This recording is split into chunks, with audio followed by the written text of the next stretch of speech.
Praise the Lord బెట్టి. ఎలా ఉన్నావురా? చాలా రోజులైంది నిన్ను చూసి. Praise the lord my blessed friend Blessy. నేను దేవుని కృప వలన, ఆయన ప్రేమ వలన నేను చాలా బాగున్నాను. నువ్వు ఎలా ఉన్నావు బ్లెస్సీ? ఇంతకీ సడన్గా ఇలా వచ్చావేంటి?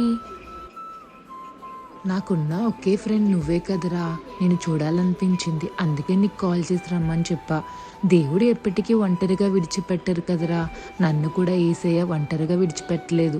ఆయన అనుదినం నన్ను జ్ఞాపకం చేసుకుంటున్నారు, నన్ను మర్చిపోలేదు, చాలా బాగా చూసుకుంటున్నారు. నేను ఆయన మీదే నమ్మకం పెట్టుకున్నాను కదరా. సో నన్ను విడిచిపెట్టకుండా, నన్ను ఒంటరిగా వదిలేకుండా అనుదినం యేసయ్య నన్ను ఏ దారిలో నడిపించాలో మంచి దారిలోనే నన్ను నడిపిస్తున్నారా.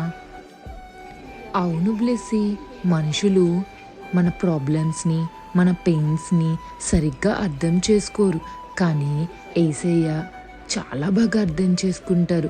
మన కన్నీళ్ళు యేసయ్య పాదాల చెంత విడిచిపడితే ఆయనకి అన్నీ అర్థమవుతాయి కదా బ్లెస్సీ. మన ప్రాబ్లమ్స్, మన పెయిన్స్ యేసయ్య అర్థం చేసుకున్నంతగా మనుషులు అర్థం చేసుకోరు కదరా. అవును బెట్టి, కరెక్ట్గా చెప్పావు. మన ప్రాబ్లమ్స్ ఎవరైనా అర్థం చేసుకుంటారు అంటే అది యేసయ్య మాత్రమే. మన భారము యేసయ్య మాత్రమే భరిస్తారు. మనం బాధలో ఉంటే యేసయ్య బాధపడతారు, మనం హ్యాపీగా ఉంటే యేసయ్య హ్యాపీగా ఉంటారు. అందుకే నాకు యేసయ్య అంటే చాలా ఇష్టం. సరే బ్లెస్సీ, టైం అవుతుంది, నేను ఇంటికి వెళ్ళాలి. ఇంకొకసారి కలుద్దాం. ఓకే బెట్టి, కుదిరితే ఈరోజు మా ఇంటికి రా. ప్రతిరోజు ఒక 1 అవర్ మనం దేవుణ్ణి స్తుతించి ఆరాధించి ఆయనకు మహిమ కలిగేటట్టుగా మనం జీవిద్దాం.